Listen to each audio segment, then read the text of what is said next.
Welcome to Across the Goal Line, live from the field. Take it away, Corey. Welcome to Across the Goal Line. Corey Maines, with me as always is Luke Goddessart. How are you today, Luke? Pretty good, Corey. I got some breaking news, though, first. Art Briles was just fired by Baylor a couple hours ago. And then the NFL announced the other day the Super Bowl locations for the next 3 seasons. Super Bowl 51 this year, as we already knew, is in Houston, Texas at NRG Stadium.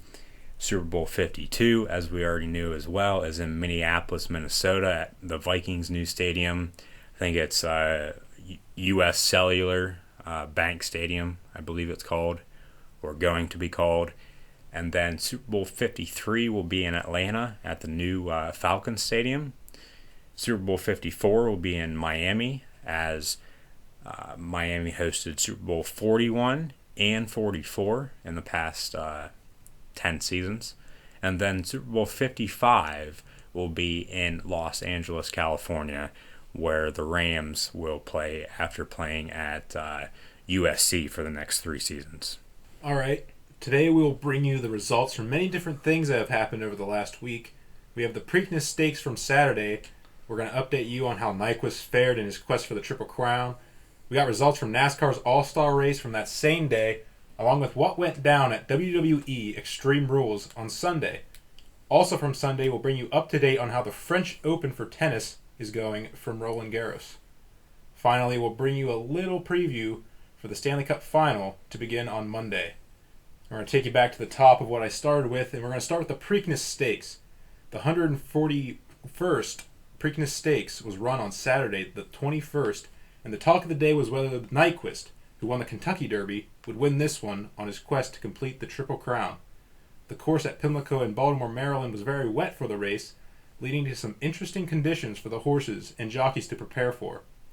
In the end, it was Exaggerator, who I picked, that pulled away down the stretch to defeat Nyquist and end the hopes for another Triple Crown. It was also Nyquist's first loss, bringing his career win-loss record to 8-1. In addition, this is the first time Exaggerator has defeated Nyquist in a race that both have competed in, this being the 5th time that they've squared off. Nyquist actually finished third in this race on a track that was very sloppy and muddy due to rain throughout the previous night and into the race day, as mentioned previously. Now, last year's race also featured a muddy track, but before then, there wasn't a sloppy track since 1983. Now we go back to Exaggerator now, as he became the first Kentucky Derby runner-up to win the Preakness since 1993. Now, the next leg of the Triple Crown is the Belmont Stakes, but without a Triple Crown candidate, the lure of the third big race seems to be non-existent and holds no real value to the average sports fan, in my opinion. Meaning that without that hope for a Triple Crown winner, the less interest there is. So Luke, be honest with me, is the only reason we watch horse racing, at least some or most of us, is because of the Triple Crown? Maybe for some people. Not me, though. I've grown up watching horse races. I've been to horse races before. Just love them. Love going to them. So, for some people, yes, but not for me. All right. Nevertheless, that race will be run on June 11th at Belmont Park in Elmont, New York. So let's shift gears now and talk about NASCAR.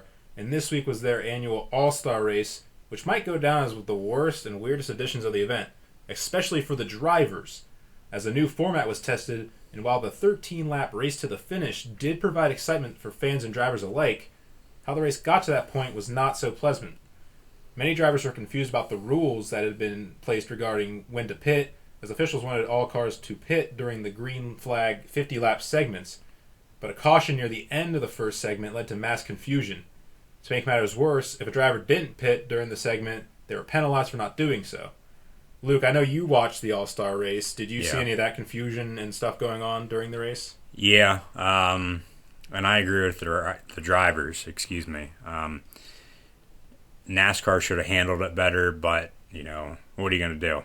Joey Logano won the event and the $1 million cash prize.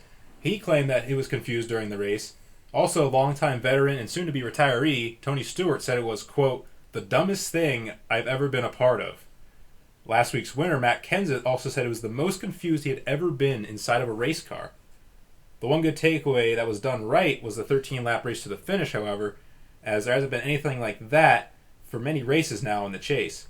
That 13-lap race was the lone bright spot for most drivers, too, as the segment, the rules, they reverted back to the good old-fashioned racing rules, leading to a more exciting finish than in weeks prior.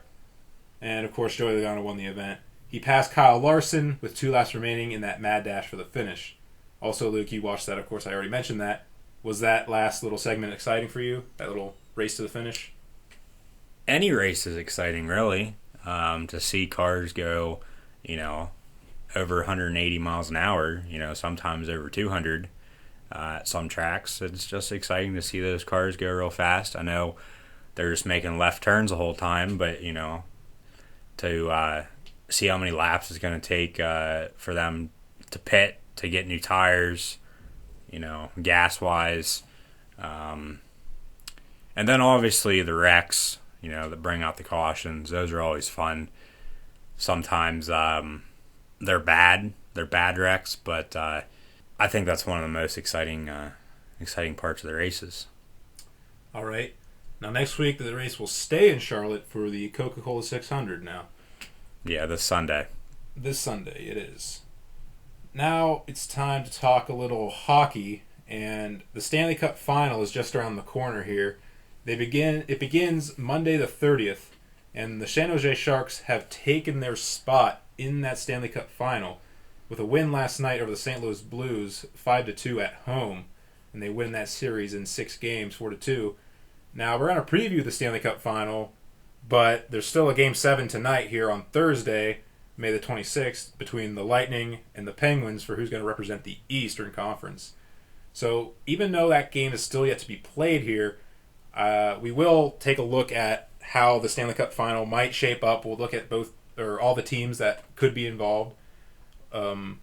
Depending, it doesn't really matter about the outcome. We're just going to analyze the teams. Basically, we will answer the question of who we think we're going to win or who's going to win this Stanley Cup Final, but we will look at the final from both perspectives, if the Lightning win and if the Penguins win. So I'll start with the Sharks because they're already in the Stanley Cup Final. This is their first Stanley Cup Final appearance, and it's the first one for 2 of the legends on their team, at least currently still playing. That's Joe Thornton and Patrick Marleau. These guys were the number 1 and 2 draft picks back in 1997. And these 2 guys have not played in a single Stanley Cup Final game in their careers. So they are 2 legends. They have over 1,000 points between the 2 separately, and they are the top 2, number 1 and 2, in points for guys who have never played in a Stanley Cup Final. And that right there is actually our stat of the week this week, that little stat there about those 2 guys, how they're legends of the game pretty much, but they've never played in the Stanley Cup. It's pretty astounding to see that. I'm just going to make my pick right now because either way I'm picking the Sharks to win. I don't care who wins tonight in Game 7. I'm taking the Sharks, and it's because I've seen them play. I watched them last night against the Blues. They look really great. They have a great power play, and that's really been, I think, the focal point of their offense here. It's been so dominant, and plus, they're very good on the road. They took a few games from the Blues here during that last series that really helped them pick up the victory here in this series, including the Game 5 victory in St. Louis that they won 6-3. So their road ability, along with their power play, really helps them. Also, they're being very good defensively, especially against the leading goal scorer for their opponents. For the first 3 series they played, they've allowed just 3 goals to the top goal scorer for the teams. And 2 of those came last night to Vladimir Tarasenko for the Blues, but that was when the game was out of hand in the 3rd period. So they've held Tyler Toffoli for the Los Angeles Kings to 0 goals, Philip Forsberg for the Predators to just 1 goal, and then Tarasenko netted 2 last night, but it didn't really matter in the long run. And those were actually Tarasenko's only points of the series last night, too. So the Sharks have been playing very well, shutting down the top guys, and that, I think, will help them moving forward. Depending on who they play, it doesn't really matter. They'll be able to probably take out their top guy for the respective team, the Lightning or the Penguins. So I'm gonna go. Let's go with we'll go Penguins, Luke, so you can get on the action here. The Penguins. The Penguins are a good team. You would agree, of course. I mean, that's a little biased, however, for you, saying that the Penguins are good. But they are. They have a great squad of guys. Of course, Sidney Crosby is the star of the show, the captain, number 87, Sid the Kid. Oh, captain, my captain. And alongside him, of course, you have guys like Chris Kunitz and Patrick Hornquist. He's come along this season. Phil Kessel, the HBK line there. I'm just getting into it now. Carl Hagelin, Nick Bonino, and Phil Kessel. Those three guys. Three guys that have played on different teams before joining the Penguins and were pretty good for those respective teams as well. Bonino from Vancouver, Kessel from Toronto, where he was pretty much the star of the show in Toronto then. I think captain as well. And also Hagelin, who played for the Rangers, division rival there. Those three guys in that line alone have really helped out the Penguins. Of course, Phil Kessel, he's been really good in this playoffs here.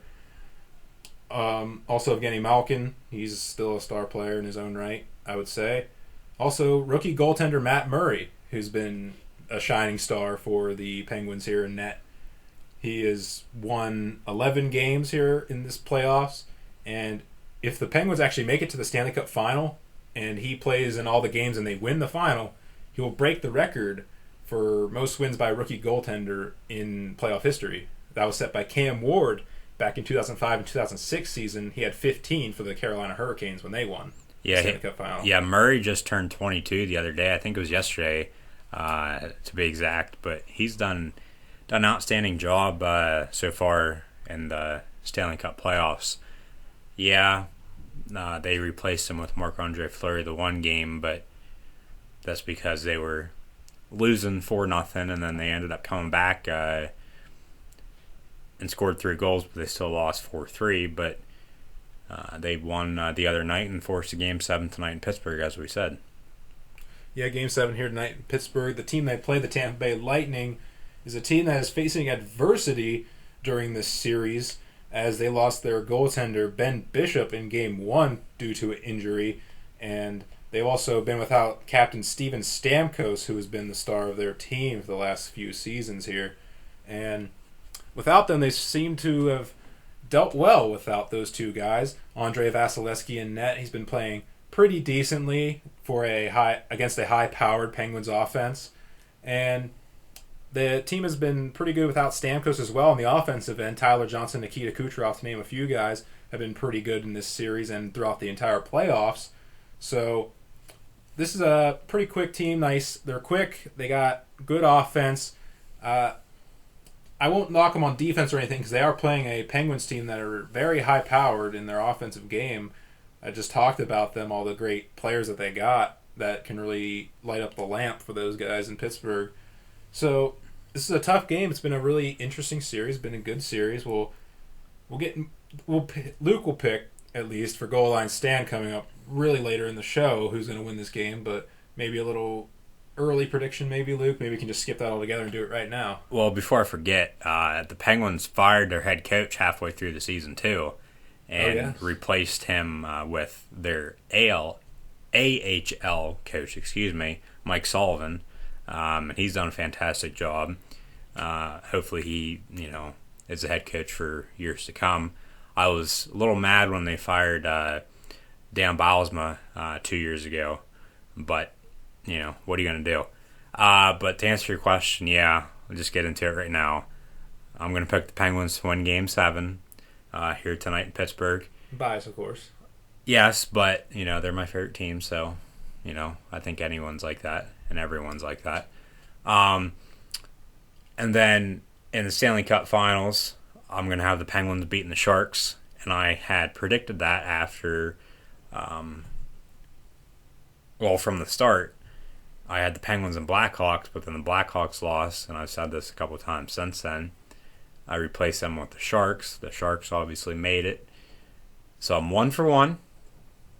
Pretty much 1 for 2 in the West, but, it is what it is, and then the Penguins, play tonight, so hopefully they win. But if the Lightning win tonight, I'm going to have to pick the Sharks to win the Stanley Cup Finals. holding that grudge if the Penguins lose then. You have to. I mean, I know you're a Flyers fan. Yeah. You're picking the Sharks. You can't pick the Penguins, can you? I can't, and I'm not picking them tonight either because the Lightning have 2 road wins against them this series. They won just in Game 5 at Pittsburgh, and I think Game 2, or was it 1? I think it was Game 2, though. They beat them in Pittsburgh, so they can do it. They can beat them in Pittsburgh, and they just might do it again tonight. Again, I said they're a great team. They've been doing well without their starting goaltender and captain. So, some basketball news before we move on. Some breaking news in basketball, I should say, in the NBA. Former Knicks head coach Mike D'Antonio is going to be the new head coach for the Houston Rockets. really? Yes. So Mike D'Antoni. What do you think about that, Corey? Going down there with James Harden and see if Dwight Howard returns. Dwight Howard's not going to return, though. I'll tell you that right now. He does not like Mike D'Antoni because D'Antoni coached him in L.A. before that.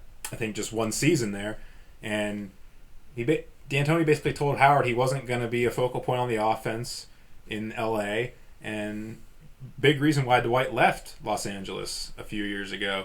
So Dwight's not coming back to Houston definitely now. I don't think he was anyway because you have to face facts that Dwight Howard's not the same guy he was in Orlando. No. Clearly, because he has been... Does he go back to Orlando then? I don't know where Dwight Howard goes, to be honest with you. Basically, the way he's playing now, it's hard to say who he's going to go to.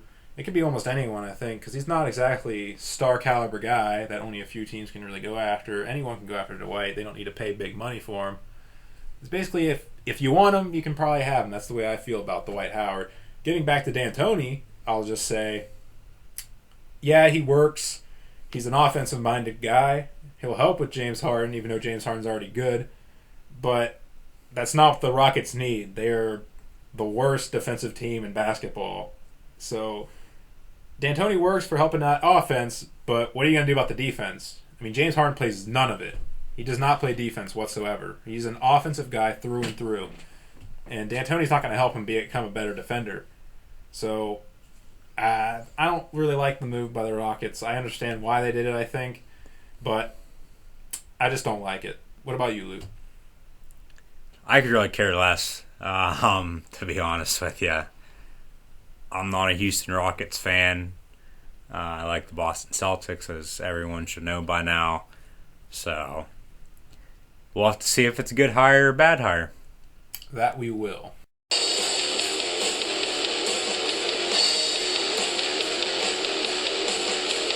Do you like what you hear? If so, you need to check out Silence Our Perdition, a metal band from Clearfield, Pennsylvania.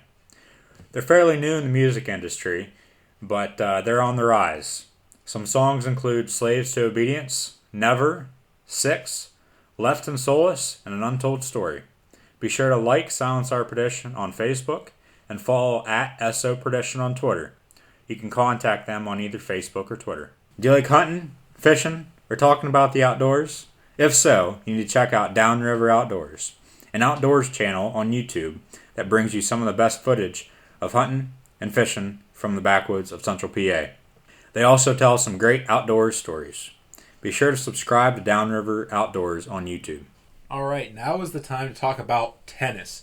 The French Open got underway from Roland Garros in France on Sunday, and had some storylines coming into this, the second major of the year for tennis. Can world number 1 Novak Djokovic finally win at Roland Garros, giving him the career Grand Slam, which is winning all 4 majors?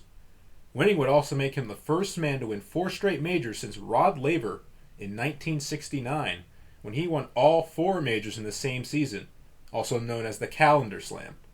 Djokovic's streak of majors began last year's edition of Wimbledon and is carried through the Australian Open at the beginning of this year. Also, can Rafael Nadal win his first major since winning here a few years back? A win would make it an astounding 10 for the Spaniard at the French Open alone, adding to his already record 9 here.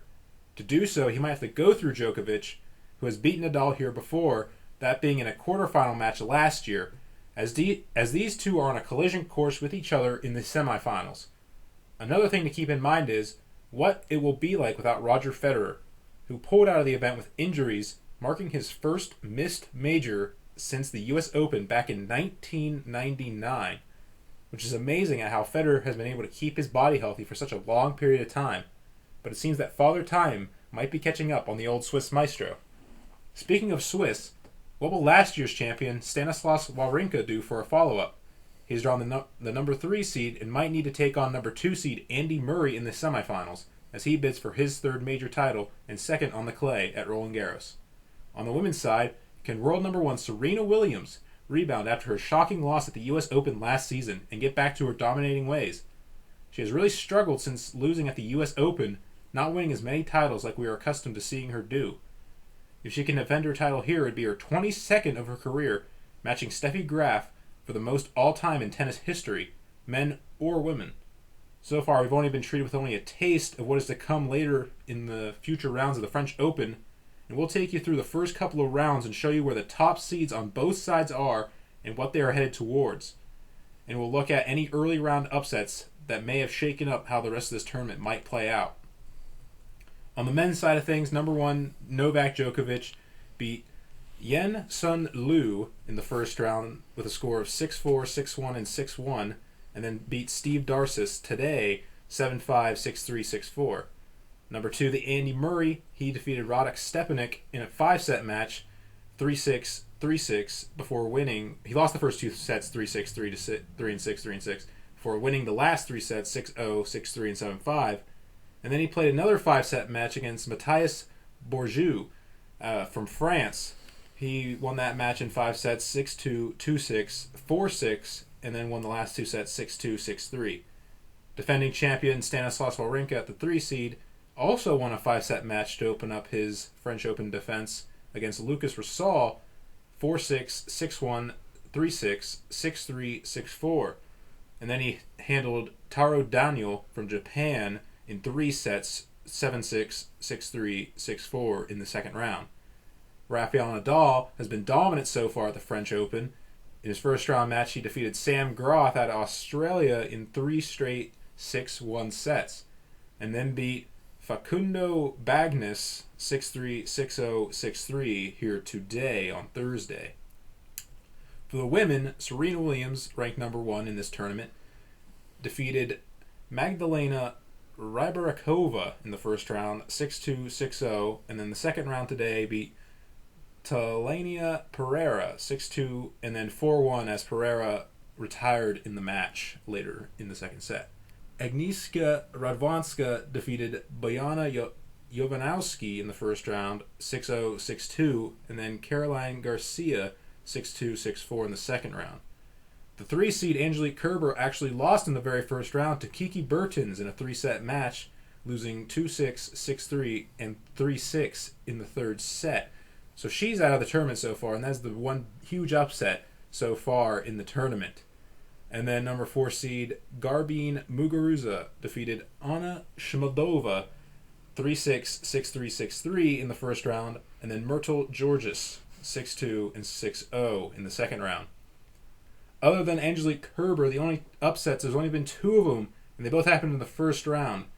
The men, number 10 seed Marin Cilic, former U.S. Open champion, lost to Marco Trungelliti 6-7, 6-3, 4-6, and 2-6 in the first round. And then number 7 seed for the women, Roberta Vinci, lost to Katerina Bodarenko 1-6, 3-6. And not really an upset, but number 5 seed Victoria Azarenka withdrew from her first round match with a knee injury against Karen Knepp out of Italy.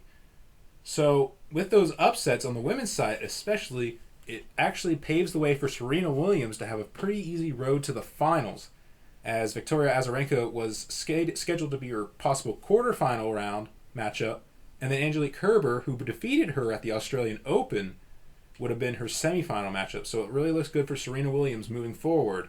And we'll just have to see how the rest of this goes forward, moving on through round 3 into the 4th round, quarterfinals, semis. And then next week we'll bring you all those results up towards, I think, the semis, or maybe just up to the quarterfinals. It depends how far we get for Thursday, if there's any weather problems, or if they get to that point or not. So we're going to have to move on now and finally into Extreme Rules. So, Extreme Rules happened on May the 22nd at the Prudential Center in New Jersey, and this pay-per-view is supposed to be the night of the year that the WWE ventures into the land of extreme. Despite that, the night only featured 3 matches in which the stipulations of the match dictated extreme elements. That being that stuff could happen that's extreme, like using weapons and other stuff. It was the no DQ match between Baron Corbin and Dolph Ziggler, the Asylum match with Dean Ambrose and Chris Jericho, and the main event Extreme Rules match, the namesake match, for the WWE World Heavyweight Championship between AJ Styles and Roman Reigns. 3 other matches on the card out of the 8, the Tag Team Tornado match, the Submission match, and the Fatal 4-Way match all have no DQs, which means they could get extreme, but the stipulations don't really call for that, so I don't count those into the idea of being an extreme match, quote unquote. And then on top of that, 2 title matches, the U.S. title match and the tag team title match, didn't even have a stipulation at all, which is kind of a problem. So let's get things kicked off right here with the match that was on the kickoff show. Baron Corbin took on Dolph Ziggler in a no disqualification match, and the winner of that match was Baron Corbin. Luke, what are your thoughts on that match? It was a good back and forth match, I thought. I like Baron Corbin. Dolph Ziggler, as you said last week, is enhancement talent now. It seems like, getting the younger guys over. But it was a good match. It was on the pre-show again, as you said, as it was at Payback. Another rematch, just like any of these, pretty much all these matches were. So I can see, this, moving forward, I can see them going at it again. I know Dolph Ziggler's not going to be in the Money in the Bank ladder match. He lost a qualification match this past week on Raw. But I could see Baron Corbin in it. I know they have a couple more spots available. So don't be surprised if Baron Corbin's in the Money in the Bank ladder match next month at the pay-per-view. Yeah, Baron Corbin won this match. The only problem I really have with this match, other than the pre-show being on there, is that despite no DQ, there was nothing really going on. The only bit of no DQ, something that could have been qualified as no DQ, was a low blow by Corbin. Yeah, that's how he won. And yeah, that's how he won, which in my opinion made Corbin look weak, because you need a low blow to beat a guy like Dolph Ziggler, and that seems kind of cheap for a guy like him, especially being a big guy who's supposed to be, I don't care. Well, I guess it kind of works with his character now that I think about it, because he's like, I don't care, I'll do what I want because I can. That's his thing. So I guess the low blow makes sense. Yeah, Corbin's a big guy, as you said, a former football player. He played in the NFL for the Cardinals there for a little bit. And then after he was released, got into professional wrestling. All right, next match on the card, that was the first match on the actual show, Extreme Rules, was the Tag Team Tornado match between Luke Gallows and Carl Anderson and the Usos. That was won by Gallows and Anderson after Gallows introduced the ring bell into the match, trying to make it a little extreme. He ended up getting attacked by Jimmy Uso, and Jimmy Uso went for a splash, but Gallows rolled out of the way and landed on the ring bell. And that ended up leading to Gallows and Anderson hitting the Magic Killer for the victory. I thought it was a decent match. I mean, pretty expected outcome, definitely, because the club, as they were called at this point, I guess, they needed the win, of course. I know you would probably agree with that. So, and then I'm going to go forward here on Raw. They broke up the club, which is kind of dumb, but I see where they're going with it. I think you do too, Luke. I think this leads to Finn Balor coming up here after TakeOver, NXT TakeOver, the next one, which is in June 8th. Yeah, June 8th on a Wednesday, as NXT always is, unless it's a house show on weekends, obviously, just like any WWE house show for the main roster guys. Yeah, as you said, they broke up the club. It was a good match. Extreme Rules, though. Finn Balor's going to come out probably at Money in the Bank, as you had said last week, and form the Balor Club to go up against probably AJ Styles, maybe the Shield. We'll get into that in a little bit. Don't want to give any spoilers if you guys don't know yet. But Yeah. Balor Club it is. That's exactly where I was going. I think Finn Balor comes up, and the Balor Club will be formed finally. They have the shirts already. Why not? Well, he's been wearing the shirts, I know, at least. On occasion he was. I don't know if he is anymore. But nevertheless, next was the U.S. Championship match. Rusev took on Kalisto, and Rusev won this match with probably the most nastiest looking accolade I've ever seen, where he bent Kalisto back, and I swear Kalisto's head was almost touching his heels that he was bent so far. It was amazing. And he tapped out immediately in this accolade because he had, well, I don't know if it's real or not, quote-unquote, strains in his back from Raw the previous week. So I don't know how that worked out, if that was true or not. But he landed on Rusev threw him down the apron, and doctors came out and was trying to stop Rusev from getting at him. Because I know people probably didn't like. I didn't like it either. I think, we both agree on where this is going to go, where this is going to lead to with the U.S. definitely. title. I think we said it last week. Oh, yeah. With John Cena returning next week on Memorial Day. Yeah, he's coming Monday. Monday Night Raw is live from Green Bay, Wisconsin, home of Mr. Anderson, Ken Kennedy, whatever you want to call him. But yeah, I think you said it there, Luke, about John Cena coming back, that Rusev's basically going to be a transitional champion, and John Cena's coming back to reclaim his U.S. championship, probably at Money in the Bank. I would assume, most people will assume that probably already, just like you and me, John Cena coming back just to get the U.S. title. I mean, which is a good thing, because it was pretty entertaining when he had it, the open challenge, even though you knew Cena was going to win every time. I still felt like someone might win it randomly on Raw. Never happened, of course, but came close. Yeah, put on great matches, and that's a reason why I thought sometimes, because you put on matches like that where you think maybe this guy can win. Some matches in here that we're talking about right now, Extreme Rules was that way, and actually the next match was like that for me. It was the New Day taking on the Vaudevillains for the Tag Team Championship, and the New Day reigned supreme yet again, continuing their reign, going toward the record reign for longest reigning Tag Team Champion, or Tag Team Champions. It was interesting because Kofi Kingston did not partake in the match as the actual participant. Xavier Woods was actually in this match as part of the tag team, which is interesting because he's usually on the outside being a smack talker, hitting the crowd into it with his trombone and whatnot. So it was very interesting to see. And he actually picked up the win for his team, which is also very interesting. So I don't know what that was all about. Maybe Kofi was injured or something. I'm not sure. Maybe a minor injury, didn't want to wrestle or something. I have no idea. It was just very interesting for that. But what I was just talking about, I thought the Vaudevillains might actually win this because they hit the whirling dervish on Woods in the match and no one was around to stop it. I thought, oh my goodness, this is it. They're going to lose to the Vaudevillains, really. The Woods somehow kicked out. I don't know how, but they won because Kofi got involved. There's a big distraction or something. Big E speared Aiden English of the Vaudevillains through the middle rope, and then the referee was distracted by that, and then Kofi kicked Simon Gotch in the face, and then Woods hit him in the knee in the face to pick up the win. I think everyone thought Enzo and Big Cass were going to come out too and distract. Yeah, I did. I said in the predictions I thought. Distract the Vaudevillains, but that didn't happen. Big Cass had a segment before the pre-show match with the Dudley Boys. Yeah.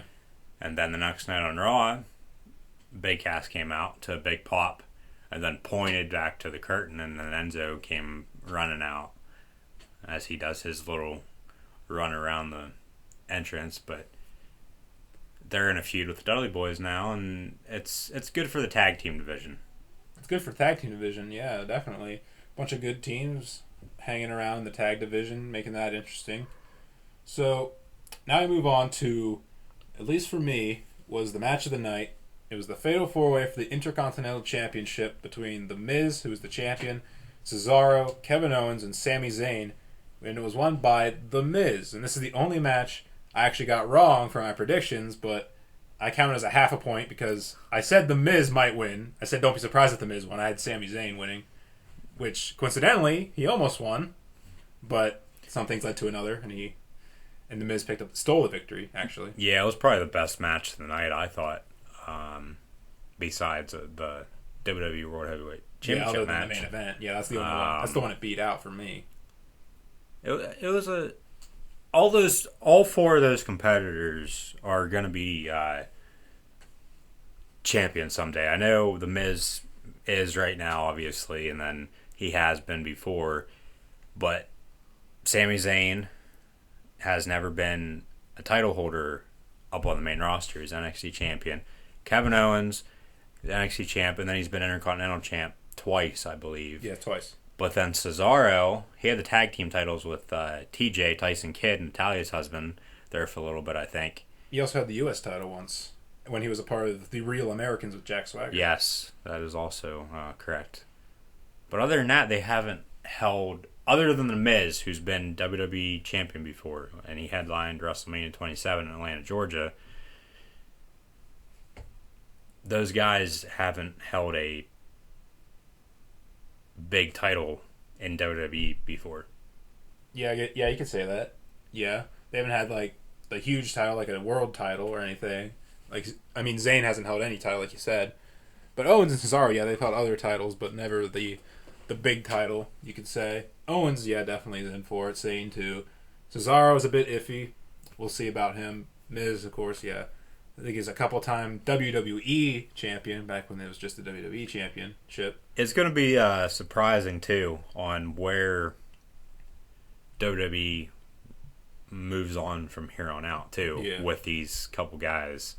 I know they announced yesterday about the brand split. It is going to happen. Yes, it is. But we're not going to talk about that right now. Yeah, we'll get more into that whenever we talk about our Money in the Bank predictions in about 3 weeks. Yeah. So, just throwing that out there to our listeners. Yeah, we'll talk about that more later when we get to Money in the Bank. Because we'll know more about it by then. Like, more information about it. Now it's just in its infancy of the idea of it happening. A lot of things going on there. Well, the other big thing about the announcement yesterday was that SmackDown's going to be live now on Tuesdays. They tape it on Tuesdays currently and then show it on Thursdays. But they'll be showing it live on the USA Network starting, I think it's July 19th. July 19th at the regular time at 8 for 2 hours. Still just 2 hours. So now you have that 2 days there. 2 days in a row. 2 days in a row. You got Raw 3 hours and then SmackDown for 2 hours the next night. So, yeah, that's going to be... all you wrestling fans out there. Yeah, it gets in there. And then it's the first time... Also, first time SmackDown's been on Tuesdays. It's always been Thursday or Friday for SmackDown, at least airing on television. Airing. It's been on Tuesdays, of course. It actually happens on Tuesdays. Yeah, they always tape it on Tuesdays and then air it on Thursdays or Fridays. Thursdays at the moment. But yeah, like as we said, we're going to get into that more in about 3 weeks. Yeah, this match, we'll get back to the match actually at hand here.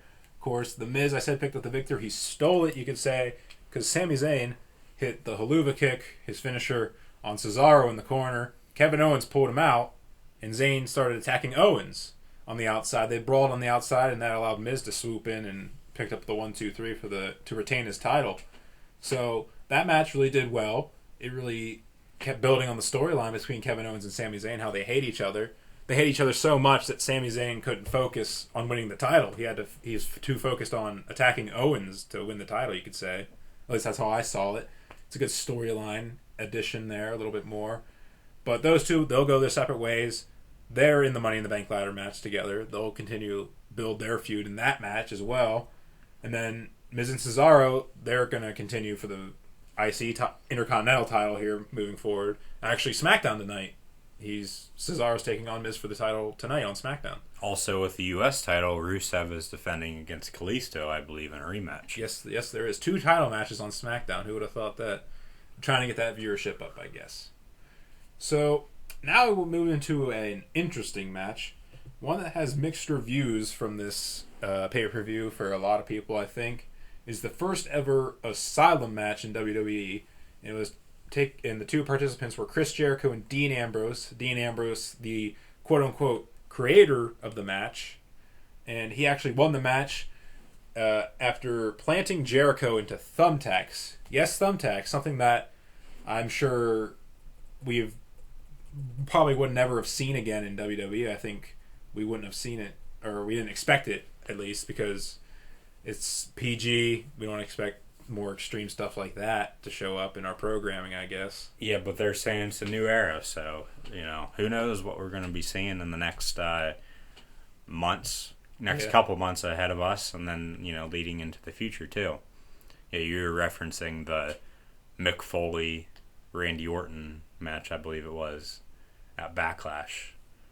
About the thumbtacks? Yeah, about the thumbtacks. Yeah, the thumbtacks, that was an interesting match. Well, similarly, similar spot, you could say, too, because a counter to the finisher. Dean Ambrose countered Jericho's Codebreaker, threw him into the tacks. Mick Foley, at that match, he countered the RKO and threw Randy Orton into the thumbtacks. And it's a very interesting picture that you get whenever you see a guy full with thumbtacks sticking into his back and in his arms. It's really gruesome and it's just interesting to me. It's something it was a really extreme moment. Biggest extreme thing of the night, you can definitely say. Thumbtacks are supposed to go into a wall, not a person. Yeah, I'm sure that hurt Jericho like hell. I mean, I know he was exaggerating the screams at the end, I think, for the most part, because he was screaming like crazy after the match was over. But I'm sure that hurt like hell. And then next time on Raw, he showed up with a whole bunch of bandages all over himself for his match against Apollo Crews on Raw for qualifying in the Money in the Bank, which he did. He's in the Money in the Bank ladder match now, too. Along with Dean Ambrose. He's also in there. He beat Dolph Ziggler, who you mentioned earlier. And also this match, there's a bunch of weapons in this match. That was the whole gimmick of the match. There's weapons on top of a cage. Quote-unquote no escape, even though he could escape if he went over the top. That didn't win the match, but you could technically escape. But, yeah, that was kind of an interesting thing. The weapons, there were interesting weapons. You had like a mop and a bucket. The bucket, which was interesting, it was the thing that actually held the thumbtacks, which was really interesting because I think a lot of people just thought, oh, it's just a mop bucket. I mean, there's nothing in there. I thought there was going to be like dirty water or something in it. He's going to throw it on him or something. I don't know. Then he pulled out thumbtacks. I'm like, oh my goodness, what is this? Thumbtacks? Are you serious? I didn't think they were going to actually go in it because they teased it a few times in the match too. They teased them, one or the other, going through the tacks. Even though I think we all knew Jericho was probably going to go into it, and he did. So, I said mixed reviews about this match. I've heard some people saying it went too long. It did. It lasted like almost a half hour. It was like 26 minutes long. It was pretty slow pace. But I think it told a decent story. It was a slow build. It had a good finish. Nice little crescendo there at the end for Jericho going through the thumbtacks. But I liked it. It kind of has some storytelling to it because Jericho kept trying to escape the whole time. He kept trying to get out of the cage, but Ambrose kept pulling him back in each time. So it was a very interesting match. I know some people said it wasn't a really great match. I don't know what you think, Luke, but it was a good match. There was the 3 long matches of the night. The Intercontinental title, this match, the Asylum match, and then the main event, as we stated a little bit ago. And they were all good matches. This was the 3rd best match of the night, though. I think main event, then the Intercontinental title, and then the Asylum match. Third best match. I'm trying to think about the other matches here. Yeah, I think so, because if you consider that it really did play to the idea of what Extreme Rules is supposed to be, an extreme environment, WWE goes extreme, it kind of fit that. That kind of gives it points for me, I would say. So yeah, definitely a pretty good match right there. Number 3 on the night, I would say. So we're going to move into a match that I would definitely put on the lower end of that list. The submission match for the Women's Championship between Charlotte and Natalya, where Charlotte's father, Ric Flair, was banned from ringside, and if he showed up at ringside, she would lose the title. So you knew something else was going to happen, and it did.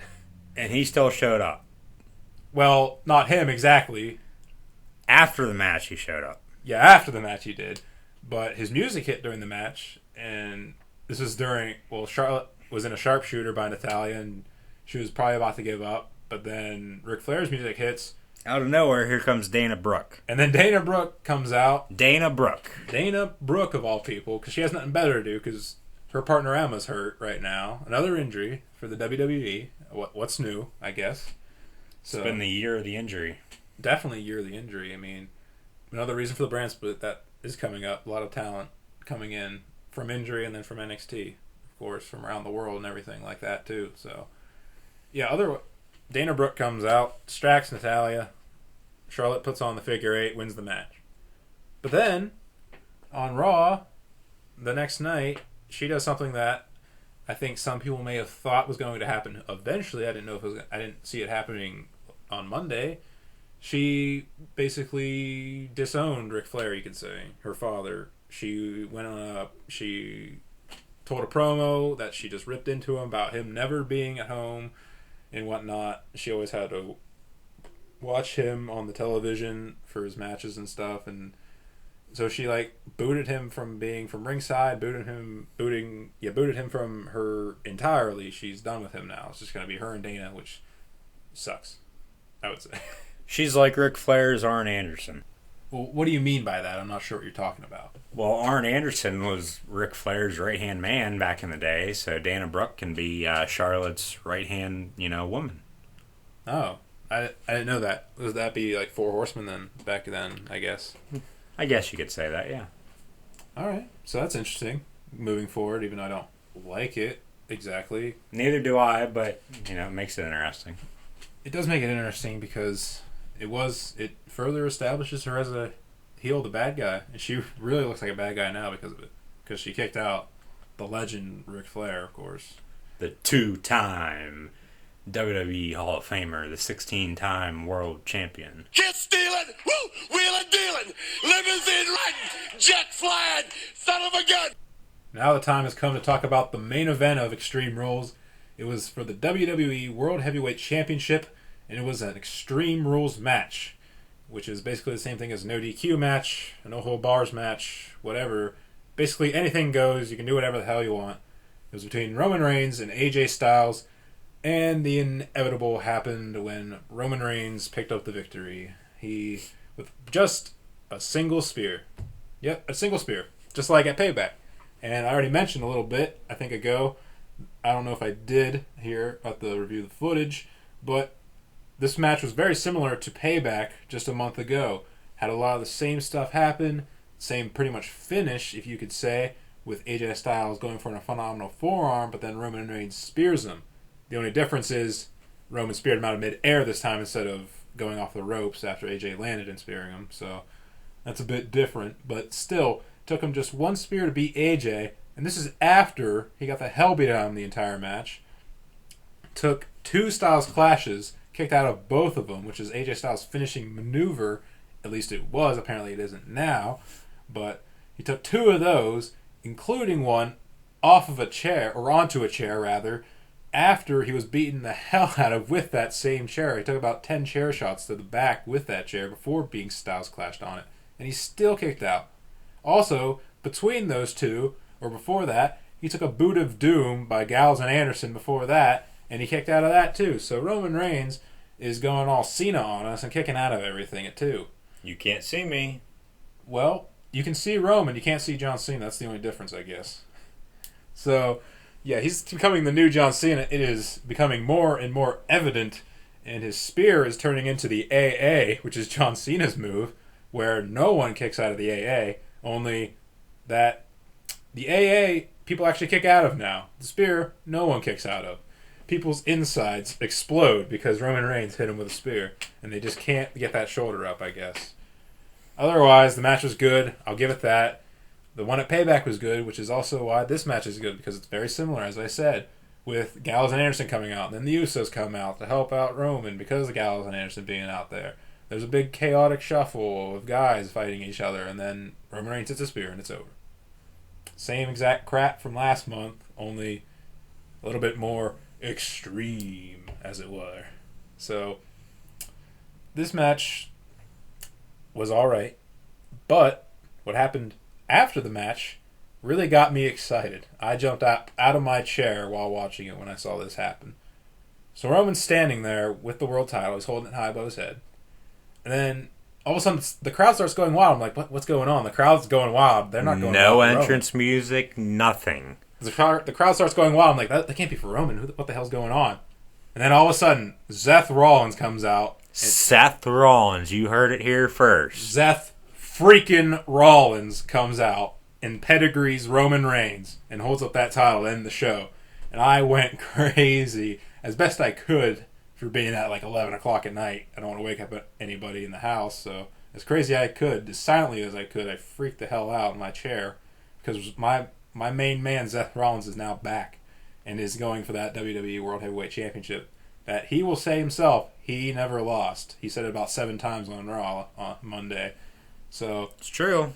And that match for the WWE World Heavyweight Championship against Roman Reigns was made on Monday by Shane McMahon for Money in the Bank next month.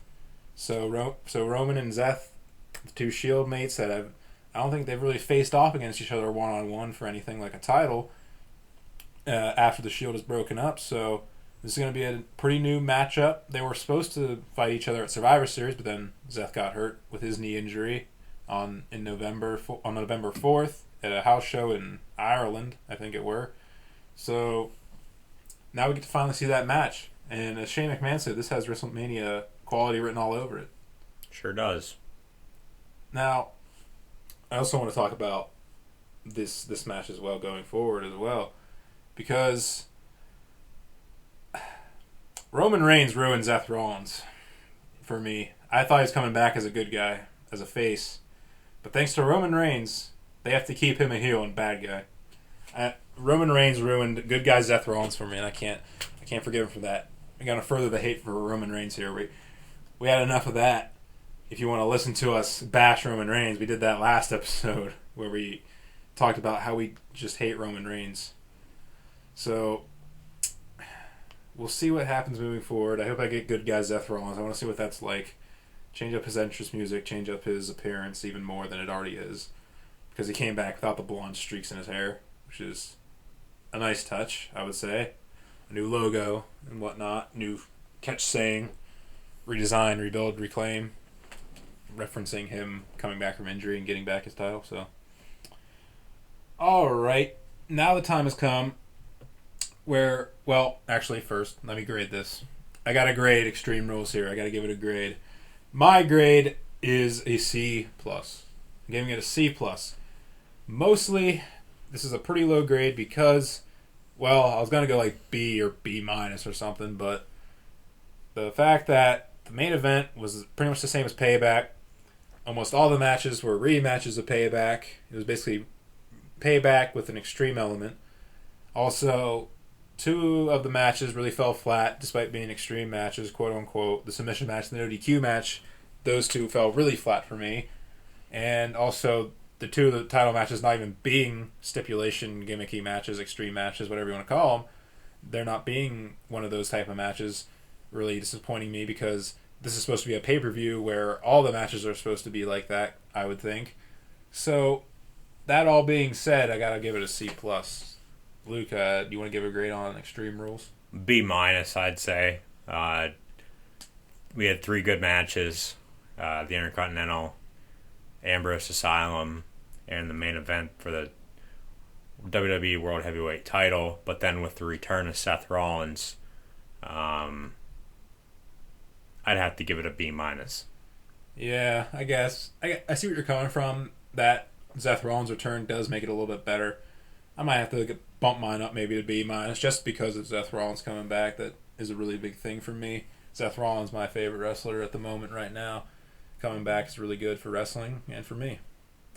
So now, as I was just about to do, but then I had to give it that grade, it's time for Goal Line Stan, the quick question round, whatever the hell you want to call it. I don't even know what it is anymore. But we have these little questions. We're going to ask Luke these. I'll also give him some input. But first off, Luke, your running back, Le'Veon Bell, for the Steelers, he was saying that the Bengals and other teams are trying to hurt him. What do you think about that? I'd agree with it. He's probably one of the best running backs in the National Football League, besides Adrian Peterson, obviously, for the Minnesota Vikings, and then DeMarco Murray when he was with the Dallas Cowboys.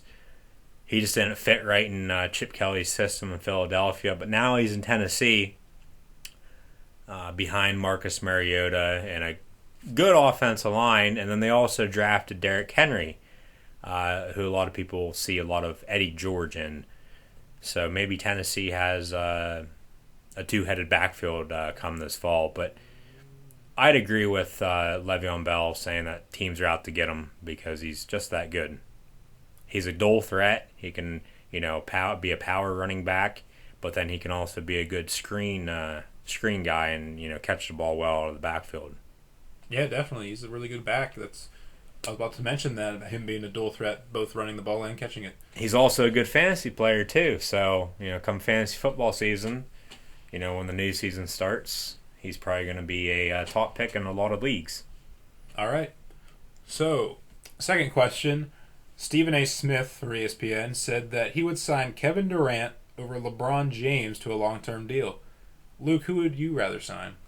I would sign a couple average superstars in the league rather than one, because then you'll have more bench players and build your team around them, for the future and, possibly make a run.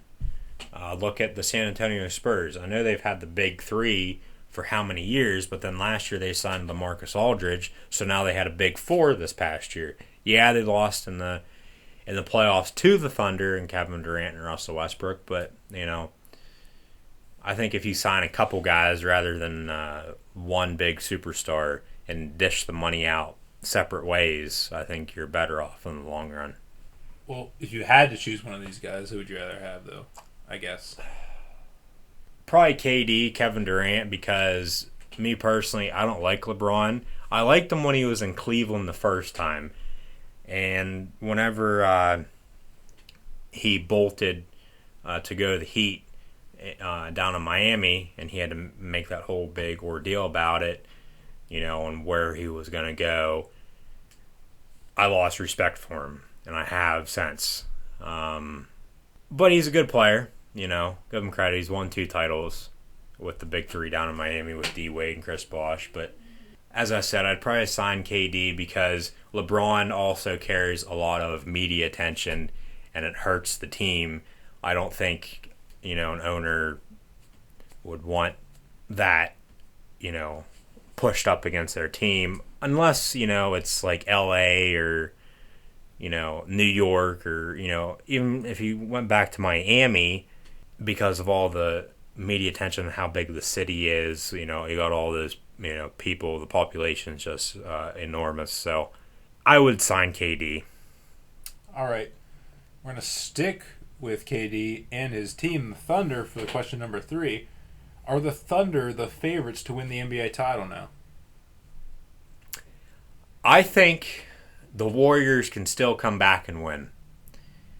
I know they're down 3-1, and all the Thunder need is one more victory to go to the NBA Finals to play the winner from the East, whether it be the Raptors or the Cavs. The Cavs are up 3-2 now after a victory last night. But I can see the Warriors coming back from 3-1, and they're going to be so hot if they come back and win that series in 7 games, which they have to, obviously, that they'll just have so much momentum moving forward that they'll win the NBA Finals over, the Cleveland Cavaliers or the Toronto Raptors. All right. And, yeah, I definitely see where you're coming from with the momentum idea if the Warriors do go all the way. First, they have to do that because it is a tough task. They have to win these last 3 games. However, if they do make it to a Game 7, I think it is over for the Thunder because that means that the Warriors would have won in Oklahoma City for Game 6, and just that momentum alone, winning in Oklahoma City, especially after Games 3 and 4 where they got pretty much blown out in those 2 games in Oklahoma City, would be huge for the Warriors, and I think they would take all that momentum into Game 7 with the talent that they got, with the shooters that they got, and they would just cremate, I think, the Thunder in a Game 7 situation. So that is just our food for thought for that. And final question for the night for this episode on Goal Line Stand is the Game 7 that's tonight. Lightning, Penguins. Who you got? I mean, you got the Penguins, right? Yeah, as I said earlier, I'm a Penguins fan. Pittsburgh sports fan other than the Pitt Panthers. I'm obviously a Penn State diehard. So Penguins win tonight in Game 7 and go on to play the San Jose Sharks in the Stanley Cup Finals. That start this Monday, Memorial Day, and we want to thank all our veterans, all our current military servicemen and women, And also, before I send it back over here to Corey, we want to give a shout out to J-Dog and Rock Streaming again. Another sports podcast that we listen to. They listen to us. They talk about, sports, hunting, fishing, and loving every day, as I said last week, as Luke Bryan says. So be sure to check them out. Be sure to subscribe to them on YouTube. Be sure to check them out on Facebook. Don't think they have a Twitter. Be sure to check us out on Facebook, Twitter, and YouTube as well. I know that's Corey's line at the end here, and he'll say it again. Just be sure to check those two pages out. All right, thank you, Luke. And now it brings you to our question of the week this week, which involves the Stanley Cup. Who will win the Stanley Cup final?